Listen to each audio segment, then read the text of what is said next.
नमस्कार दोस्तों, GS faculty परिवार में आपका स्वागत है। दोस्तों, आज के क्लास में हम देखेंगे रुक्मणी पब्लिकेशन का रेलवे एनटीपीसी के लिए जो पेपर आजकल प्रीवियस ईयर का जो है उसी को हम लोग सॉल्व करेंगे और देखेंगे कि कौन सा सेट है दोस्तों, कब परीक्षा कराई गई थी। तो ये परीक्षा दोस्तों रेलवे एनटीपीसी की कब कराई गई थी दोस्तों? 28 तारीख यानी 28 जनवरी 2021 को शिफ्ट 2 में किया गया है दोस्तों। तो हम लोग इसको देखेंगे, शिफ्ट 2 वाले को 28/1/2021 को कराया गया है दोस्तों। ये जो लोग आप लोग देख रहे होंगे कि 46 लिखा है, 46 दोस्तों। 46 का मतलब इतना है कि दोस्तों इसके पहले जो है मैथ इसके पहले था। तो 46 से सामान्य अध्ययन है। तो दोस्तों हम लोग मैथ वाला पार्ट नहीं देखेंगे, केवल सामान्य अध्ययन वाला देखेंगे। सामान्य अध्ययन में दोस्तों सामान्य विज्ञान और सामान्य अध्ययन समाहित है। जितने भी दोस्तों 37-38 क्वेश्चन पूछा जाता है उसी को हम लोग देखेंगे। तो आइए दोस्तों देखते हैं पहला सेट 46 नंबर वाला। तो इसमें पहला प्रश्न क्या है उसको आकर देते हैं, सामान्य विज्ञान का देखते हैं। सामान्य विज्ञान के बाद फिर हम लोग देखेंगे सामान्य अध्ययन वाला प्रश्न। आइए दोस्तों विकल्प पहला प्रश्न देखते हैं। उस देश का नाम बताइए जिसके पास परमाणु हथियार नहीं है। तो इसमें दोस्तों बताना है कि वह देश कौन सा जिसके पास परमाणु हथियार नहीं है। विकल्प ए है चीन, विकल्प बी है रूस, विकल्प सी है फ्रांस, विकल्प डी है जापान। तो बताइए दोस्तों किसके पास परमाणु हथियार नहीं है। तो इसमें दोस्तों विकल्प डी वाला सही होगा, जापान के पास परमाणु हथियार नहीं है। विकल्प आइए दूसरा प्रश्न देखते हैं क्या कहता है। निम्न में से कंप्यूटर के सामान्य प्रदर्शन को प्रभावित नहीं करता है, कौन नहीं प्रभावित करता है। विकल्प है ग्राफिक्स कार्ड का आकार, हार्ड डिस्क की गति, सीपीयू की गति, रैम का आकार। तो बताइए दोस्तों सामान्य आकार का प्रदर्शन जो है कंप्यूटर के सामान्य प्रदर्शन को कौन प्रभावित नहीं करता है, इसमें से कौन सा सही होगा। तो इसमें से विकल्प ए वाला सही होगा दोस्तों। ग्राफिक्स कार्ड का आकार जो होता है वो सामान्य प्रदर्शन जो होता है कंप्यूटर का उसे प्रभावित नहीं करता। तो आइए दोस्तों अगला प्रश्न देखते हैं। अगला प्रश्न क्या है? अगला प्रश्न है दोस्तों क्वेश्चन नंबर 3। क्लोरोफिल में निम्न में से कौन सा तत्व उपस्थित होता है उसको बताना है दोस्तों। विकल्प है एल्युमिनियम, आयरन, कैल्शियम, मैग्नीशियम। तो बताइए दोस्तों क्लोरोफिल में कौन सा तत्व उपस्थित होता है। दोस्तों 3 का इसमें डी वाला विकल्प सही होगा, मैग्नीशियम उपस्थित होता है। आइए अगला प्रश्न देखते हैं। अगला प्रश्न चौथा वाला दोस्तों। आइए क्वेश्चन नंबर 4 देखते हैं। निम्न भारत में स्थित उस केंद्र का नाम बताइए जिसका उपयोग उपग्रहों को प्रक्षेपित करने के लिए किया जाता है। विकल्प है दोस्तों स्टार्क ग्राउंड स्टेशन, बैरन आइलैंड, व्हीलर आइलैंड, उत्तर पूर्वी अंतरिक्ष अनुसंधान केंद्र, नेसैक। बताइए दोस्तों इसमें से कौन सा विकल्प होगा जिसका उपयोग उपग्रहों के प्रक्षेपण केंद्र के लिए किया जाता है। दोस्तों इसमें 4 का सिंह होगा व्हीलर आइलैंड। जो दोस्तों व्हीलर आइलैंड से है वहाँ से उपग्रहों का प्रक्षेपण किया जाता है। आइए अगला प्रश्न देखते हैं। अगला प्रश्न है क्वेश्चन नंबर 5। क्वेश्चन नंबर 5 क्या पूछता है दोस्तों? एसटीटीपी में पी को किसके लिए प्रयुक्त किया जाता है? पैटर्न के लिए, पॉलिसी के लिए, प्रोटोकॉल के लिए, प्रोग्राम के लिए। तो बताइए दोस्तों एसटीटीपी में पी किसके लिए प्रयुक्त होता है। तो दोस्तों प्रोटोकॉल के लिए यहाँ विकल्प सही होगा सी वाला, प्रोटोकॉल के लिए होता है। दोस्तों एसटीटीपी का फुल नेम होता है हाइपर टेक्स्ट टाइप प्रोटोकॉल। आइए दोस्तों अगला प्रश्न देखते हैं। प्रश्न नंबर 6। इनमें से किसकी कमी के कारण रक्त का थक्का नहीं बनता है? विटामिन ए के, विटामिन डी की, विटामिन के, विटामिन बी की। बताइए दोस्तों इनमें से छठवें में से कौन सा विकल्प सही होगा। छठवें को दोस्तों सी वाला सही होगा, विटामिन के की कमी से थक्का नहीं जमता है रक्त का। आइए अगला प्रश्न देखते हैं। Question number 7। क्वेश्चन नंबर 7 क्या कहता है? मिथाइल आइसोसाइनेट के दुर्घटनावश रिसाव के कारण 1984 में घटित भोपाल गैस त्रासदी के लिए उत्तरदायी कंपनी का नाम क्या था? दोस्तों जो भोपाल में त्रासदी होती, भोपाल गैस त्रासदी, उसमें मिसाइल आइसोसाइनेट नामक गैस रिस गई थी। उस समय वो कंपनी कौन थी जहां पर रिसी थी? दोस्तों बताइए national polymer, union carbide, central board of petrochemicals, Bhopal hydrocarbon. सातवां का कौन सा विकल्प सही होगा दोस्तों आपको बताना है। तो उस कंपनी का नाम दोस्तों था यूनियन कार्बाइड। विकल्प बी वाला इसमें सही होगा। आइए अगला प्रश्न देखते हैं। अगला प्रश्न क्या कहता है? निम्नलिखित में से कौन सा सर्वर आईपी एड्रेस को डोमेन नामों में परिवर्तित करता है? Email, DNS, P2P, cloud service. तो बताइए दोस्तों इसमें से कौन सा सर्वर आईपी एड्रेस के डोमेन नामों में परिवर्तित करता है। 8वें का कौन सा विकल्प सही होगा। तो इसमें दोस्तों P2P होगा। आइए अगला प्रश्न देखते हैं। अगला प्रश्न क्या है दोस्तों। अगला प्रश्न क्वेश्चन नंबर 9। क्वेश्चन नंबर 9 क्या है दोस्तों। एंटीबायोटिक्स के बारे में इनमें से कौन सा कथन सही नहीं है, उसको चुनना है। विकल्प दिया है एंटीबायोटिक्स विषाणुओं के विरुद्ध प्रभावी नहीं होते हैं। एंटीबायोटिक्स जुकाम और फ्लू में प्रभावित नहीं होते हैं। विकल्प सी है एंटीबायोटिक्स के दुष्प्रभाव में चेचक, फाइलेरिया, डिप्थीरिया शामिल हो सकते हैं। विकल्प डी है एंटीबायोटिक्स जीवाणु जनित रोगों के विरुद्ध प्रभावी होते हैं। बताइए इसमें से कौन सा विकल्प सही नहीं है। दोस्तों इसमें से विकल्प सी वाला सही नहीं है। एंटीबायोटिक्स के दुष्प्रभावों में चेचक, फाइलेरिया और डिप्थीरिया शामिल हो सकते हैं। आइए क्वेश्चन नंबर 10 को देखते हैं क्या कहता है। ग्रामीण क्षेत्रों में यात्रा करते समय हम कई क्षेत्रों में लाल रंग की मिट्टी देखते हैं। मिट्टी का ऐसा रंग होने का कारण क्या है। किसके कारण मिट्टी लाल रंग होती है दोस्तों। ह्यूमस की प्रचुरता के कारण, नाइट्रोजन की उपस्थिति के कारण, फेरिक ऑक्साइड की प्रचुरता के कारण, मैग्नीशियम की उपस्थिति के कारण। बताइए दोस्तों 10वां का कौन सा विकल्प सही होगा। तो 10वां का दोस्तों विकल्प सी वाला सही होगा। फेरिक ऑक्साइड की प्रचुरता के कारण मिट्टी का रंग लाल होता है। आइए अगला प्रश्न देखते हैं। Question number 11। क्वेश्चन नंबर 11 दोस्तों क्या निम्नलिखित में से कौन सा कथन मैंग्रोव वनों के बारे में सही नहीं है। सही नहीं है उसको चुनना है। विकल्प है मैंग्रोव लवण सहिष्णु जड़ी होते हैं। मैंग्रोव वृक्ष ऑक्सीजन समृद्ध वृक्ष वाले क्षेत्र में उगते हैं। मैंग्रोव वन तटरेखा को बनाए रखते हैं और अपरदन को कम करते हैं। वे हिमांक तापों के सहन नहीं कर सकते। बताइए दोस्तों 11वां का कौन सा विकल्प सही होगा। 11वां का विकल्प बी वाला इसमें से सही नहीं है। मैंग्रोव वृक्ष ऑक्सीजन समृद्ध मृदा वाले क्षेत्र में उगते हैं। ए विकल्प गलत है। आइए क्वेश्चन नंबर 12 को देखते हैं। क्वेश्चन नंबर 12 क्या है उसको हम लोग देखेंगे। क्वेश्चन नंबर 12 है दोस्तों उस गैस का नाम बताइए जो विक टाइपर लाइटर में भरी जाती है। दोस्तों बताइए जो लाइटर में भरी जाती है उसको चुनना है दोस्तों। Nitrogen, butane, helium, methane. तो बताइए दोस्तों विक टाइप लाइटर में कौन सी गैस भरी जाती है। आप लोग बताइए विकल्प कौन सा सही होगा। तो इसमें दोस्तों ब्यूटेन होगा। ब्यूटेन हो गया जो दोस्तों ब्यूटेन होगा। विक टाइप लाइटर में भरी जाती है जो गैस में भी होती है सिलेंडर में। आइए अगला प्रश्न देखते हैं। क्वेश्चन नंबर 13 निम्नलिखित में से कौन सी नेविगेशन उपग्रह प्रणाली नहीं है उसको चुनना है दोस्तों। नाविक, BDS, गैलीलियो, MEO। बताइए दोस्तों 13 का कौन सा विकल्प सही होगा। 13 का दोस्तों विकल्प डी वाला सही होगा। MEO नेविगेशन प्रणाली नहीं है। आइए 14वां प्रश्न देखते हैं। निम्नलिखित में से क्या ग्लोबल वार्मिंग के कारण नहीं होता है। बताइए दोस्तों ग्लोबल वार्मिंग के कारण क्या नहीं होता। विकल्प ए अनिश्चित मौसम प्रतिरूप।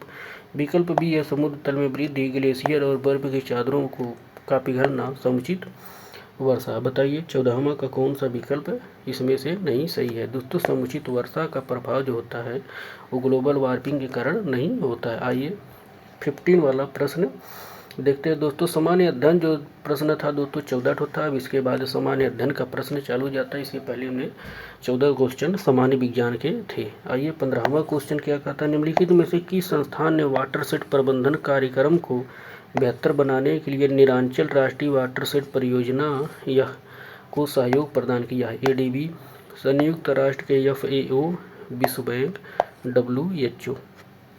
15वां का कौन सा विकल्प सही होगा दोस्तों। 15वां का सी वाला सही होगा, विश्व बैंक। आइए 16वां देखते हैं। 16वां प्रश्न है राजा राम मोहन राय के संबंध में इनमें से कौन सा कथन सही नहीं है उसको चुनना है आपको। बताइए विकल्प है उन्हें आधुनिक भारत के पुनर्जागरण का दूत माना जाता है। वह सभी मानवों की सामाजिक समता में विश्वास रखते थे। उन्होंने ए गिफ्ट टू मोनोथिस्ट नामक पुस्तक लिखी थी। उन्होंने आर्य समाज की स्थापना की थी। तो बताइए 16 का कौन सा विकल्प सही होगा। दोस्तों राजा राम मोहन के बारे में सही नहीं है दोस्तों। आर्य समाज की उन्होंने स्थापना की थी, ये दोस्तों सही नहीं है। आइए अगला प्रश्न देखते हैं। 17वां का विकल्प प्रश्न देखते हैं। निम्नलिखित में से किस आंदोलन का आरंभ दांडी यात्रा से हुआ था। दांडी यात्रा से हुआ असहयोग आंदोलन, चंपारण सत्याग्रह आंदोलन, सविनय उज आंदोलन, भारत छोड़ो आंदोलन। तो बताइए दोस्तों किस आंदोलन का आरंभ दांडी यात्रा से हुआ था। विकल्प में दिया गया है, कौन सा विकल्प सही होगा। तो दोस्तों विकल्प सी वाला सही होगा, सविनय अवज्ञा आंदोलन। आइए अगला प्रश्न देखते हैं। अगला प्रश्न क्या है दोस्तों 18 वाला, भारत का निम्न में से कौन सा राज्य यहूदियों को धार्मिक अल्पसंख्यक के रूप में मान्यता नहीं देता है। इसमें मान्यता नहीं देता है उसको चुनना है दोस्तों, गुजरात, पश्चिम बंगाल, केरल, महाराष्ट्र। बताइए 18वां का दोस्तों सी वाला सही होगा केरल। दोस्तों केरल जो है वो अल्पसंख्यक के रूप में मान्यता यहूदियों को नहीं देता है। आइए अगला प्रश्न देखते हैं 19 वाला। 19 प्रश्न क्या कहता है, भारत की सबसे लंबी मुख्य भू तटरेखा इनमें से किस राज्य में है। गुजरात में, महाराष्ट्र में, तमिलनाडु में, उड़ीसा में। बताइए दोस्तों कौन सा विकल्प इसमें से सही होगा। विकल्प इसमें दोस्तों गुजरात होगा। आइए अगला प्रश्न देखते हैं, नालंदा विश्वविद्यालय को विश्व के महान प्राचीनतम विश्वविद्यालयों में से एक है तथा महत्वपूर्ण बौद्ध शैक्षणिक उत्कृष्टता केंद्र माना जाता है। इसकी स्थापना किस भारतीय शासक ने की थी। विकल्प है कुमारगुप्त प्रथम, हर्षवर्धन, अशोक, चंद्रगुप्त प्रथम। तो बताइए 20 का कौन सा विकल्प सही होगा। नालंदा विश्वविद्यालय की स्थापना दोस्तों कुमारगुप्त प्रथम ने करवाया था। विकल्प ए वाला इसमें सही होगा। आइए दोस्तों 21 का प्रश्न देखते हैं, भारतीय राष्ट्रीय कांग्रेस के कराची अधिवेशन का आयोजन 1931 में किया गया था। इसकी अध्यक्षता किसने की थी। कराची अधिवेशन की अध्यक्षता किसने की थी आपको चुनना दोस्तों। विकल्प है डॉक्टर भीमराव अम्बेडकर, सरदार वल्लभ भाई पटेल, जवाहरलाल नेहरू, महात्मा गांधी। तो बताइए दोस्तों 21 का कौन सा विकल्प सही होगा। 21 का दोस्तों विकल्प कौन सा सही होगा आप लोग बताना है। 21 का दोस्तों विकल्प बी वाला सही होगा। जो कराची अधिवेशन 1931 दोस्तों हुआ था वो सरदार वल्लभ भाई पटेल ने उसकी अध्यक्षता की थी। आइए दोस्तों अगला प्रश्न देखते हैं, क्वेश्चन नंबर 22। राज्य सूची में स्थानीय महत्व के विषय शामिल होते हैं, इनमें से कौन सा राज्य सूची के अंतर्गत आता है। कौन सा दोस्तों इसमें राज्य सूची के अंतर्गत आता है उसे सुनना है दोस्तों। सार्वजनिक स्वास्थ्य और स्वच्छता, कृषि, आय के अतिरिक्त अन्य आय पर कर, निगम कर, बैंकिंग और बीमा। तो बताइए दोस्तों विकल्पों में से कौन से राज्य सूची के अंतर्गत आता है आप लोगों को चुनना है दोस्तों। 22 का कौन सा विकल्प सही होगा। 22 का दोस्तों ए वाला सही होगा। तो 22 का दोस्तों कौन वाला विकल्प सही होगा दोस्तों। 22 का ए वाला विकल्प सही होगा।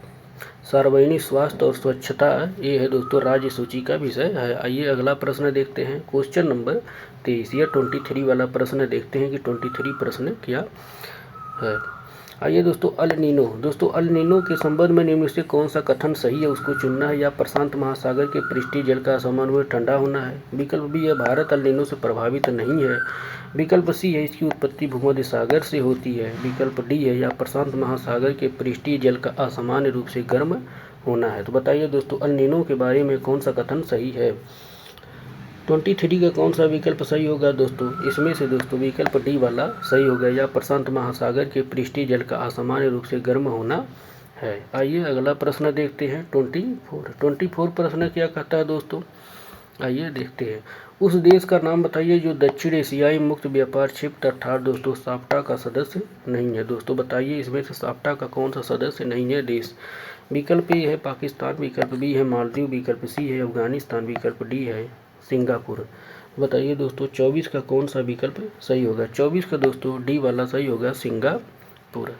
आइए अगला प्रश्न देखते हैं 25 दोस्तों निम्नलिखित में से कौन सा भारतीय स्थल यूनेस्को के विश्व धरोहर स्थलों की सूची में नहीं है उसको आपको चुनना है दोस्तों। विकल्प है दोस्तों आगरा का किला, सूर्य मंदिर, कोणार्क, फतेहपुर सीकरी, मांडू मध्य प्रदेश में स्थित स्मारकों का समूह। बताइए दोस्तों 25वां का कौन सा विकल्प सही नहीं इसमें से है। बताइए दोस्तों यूनेस्को को में जो शामिल नहीं दोस्तों विकल्प डी इसमें से शामिल नहीं है दोस्तों। मांडू का मध्य प्रदेश में स्थित जो स्मारक है उसे दोस्तों यूनेस्को में शामिल नहीं किया गया है। आइए अगला प्रश्न देखते हैं 26 का। 26वां प्रश्न क्या कहता है दोस्तों, निम्न में से किसे भारत का पहला स्थानीय भाषा समाचार पत्र माना जाता है। समाचार दर्पण को, मद्रास कुरियर को, बंगाल गजट को, अमर उजाला को। तो बताइए दोस्तों 26वां का कौन सा विकल्प सही होगा।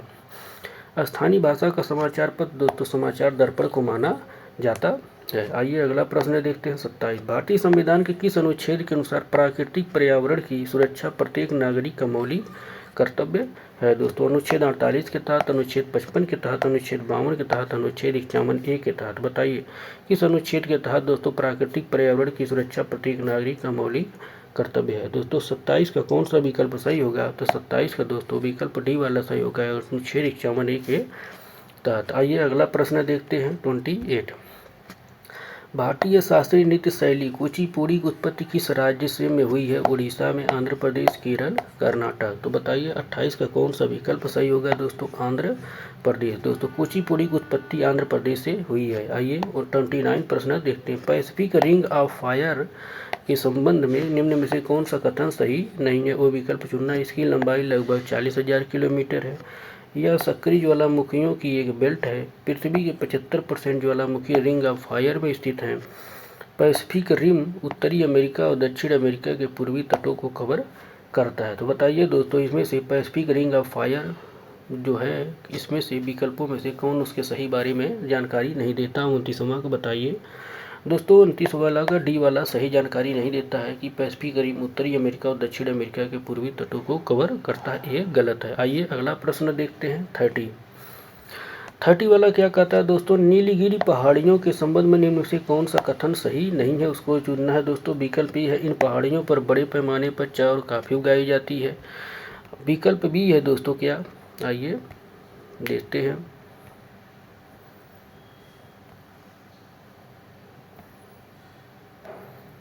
विकल्प भी है दोस्तों दो बेट्टा इन पहाड़ियों की सबसे ऊंची चोटी है, या भारत की पश्चिमी घाटों में स्थित है, या कर्नाटक की एक पहाड़ी क्षेत्र। बताइए दोस्तों 30 का कौन सा विकल्प सही होगा? 30 का दोस्तों डी वाला इसमें से सही है, या कर्नाटक की एक पहाड़ी क्षेत्र है। आइए दोस्तों अगला प्रश्न देखते हैं। अगला प्रश्न है 31 क्या कहता है? आयुष्मान भारत योजना के बारे में निम्न में से कौन सा कथन सही नहीं है? उसको चुनना है दोस्तों। विकल्प है दोस्तों राष्ट्रीय स्वास्थ्य बीमा योजना को आयुष्मान भारत योजना में शामिल कर दिया गया है। विकल्प बी है दोस्तों वरिष्ठ नागरिक स्वास्थ्य बीमा योजना को इस योजना के तहत शामिल नहीं किया गया है। विकल्प सी है इस योजना के तहत प्रति परिवार 5 लाख वार्षिक कवरेज निर्धारित लाभ प्राप्त होगा।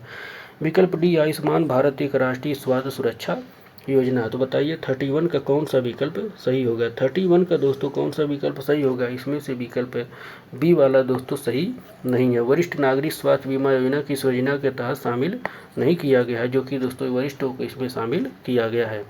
आइए दोस्तों अगला प्रश्न देखते हैं 32। दोस्तों मार्च 2020 तक प्राप्त जानकारी के अनुसार फिनलैंड को दुनिया का सर्वाधिक खुशहाल देश माना गया है। विश्व खुशहाली रिपोर्ट का वार्षिक प्रकाशन किसके द्वारा किया जाता है? बताइए दोस्तों कि ये खुशहाली रिपोर्ट किसके द्वारा प्रकाशित की जाता है? विश्व बैंक द्वारा, विश्व आर्थिक मंच द्वारा, संयुक्त राष्ट्र सतत विकास समाधान नेटवर्क द्वारा, अर्थशास्त्र एवं शांति संस्थान द्वारा। बताइए 32 का कौन सा विकल्प सही होगा? 32 का दोस्तों सी वाला विकल्प सही होगा। संयुक्त राष्ट्र सतत विकास समाधान नेटवर्क द्वारा खुशहाली रिपोर्ट जारी की जाती है। आइए अगला प्रश्न देखते हैं 33। संयुक्त राष्ट्र प्रणाली 6 प्रमुख अंगों पर आधारित है। निम्न में कौन सा अंग इसके अंतर्गत नहीं आता? उसको चुनना। संयुक्त राष्ट्र खाद्य एवं कृषि संगठन, आर्थिक एवं सामाजिक परिषद, संयुक्त राष्ट्र सचिवालय, अंतर्राष्ट्रीय न्यायालय। तो बताइए दोस्तों 33 का कौन सा विकल्प सही होगा? 33 का दोस्तों विकल्प ए वाला सही होगा। इसमें से संयुक्त राष्ट्र खाद्य एवं कृषि संगठन जो है वो संयुक्त राष्ट्र के प्रमुख अंगों में नहीं शामिल है। आइए अगला प्रश्न देखते हैं 34 देखते हैं दोस्तों। संविधान सभा ने स्वतंत्र भारत के लिए संविधान का मसौदा तैयार किया। इसका गठन किसके अंतर्गत किया गया था? कैबिनेट मिशन योजना 1946 के तहत, भारत सरकार अधिनियम 1909 के तहत, भारत सरकार अधिनियम 1919 के तहत, भारतीय स्वतंत्रता अधिनियम 1947 के तहत। तो बताइए दोस्तों किसके तहत तैयार किया गया था? 34 का। तो दोस्तों 34 का ए वाला विकल्प सही होगा। कैबिनेट मिशन योजना 1946 के तहत संविधान का मसौदा तैयार किया गया था संविधान की सभा में। आइए दोस्तों अगला प्रश्न और आखिरी प्रश्न देखते हैं। ड्रीम्स फ्रॉम माई फादर पुस्तक के लेखक कौन है दोस्तों? विकल्प है Barack Obama, Donald Trump, Tony Blair, Nelson Mandela. तो बताइए 35 का कौन सा विकल्प सही है? दोस्तों ड्रीम्स फ्रॉम माई फादर के लेखक दोस्तों बराक ओबामा है। इस लेखक इसके पुस्तक के दोस्तों बराक ओबामा। तो धन इस तरीके से दोस्तों हमने आज के क्लास में NTPC का जो दोस्तों 25 जनवरी 2021 को पेपर हुआ था सेकंड शिफ्ट में, उसको दोस्तों हमने देखा है। इस पे 35 प्रश्न थे टोटल दोस्तों GS के। तो हमने दोस्तों इसके क्लास में हमने तो आपको पढ़ा दिया है। तो दोस्तों इसके आगे हम लोग देखेंगे अगली टेस्ट सीरीज हम देखेंगे जो इसका अलग है, जो है 46वां था 47वां दोस्तों अगली क्लास में देखेंगे। तो धन्यवाद दोस्तों, मिलते हैं अगली कक्षा क्लास में। धन्यवाद।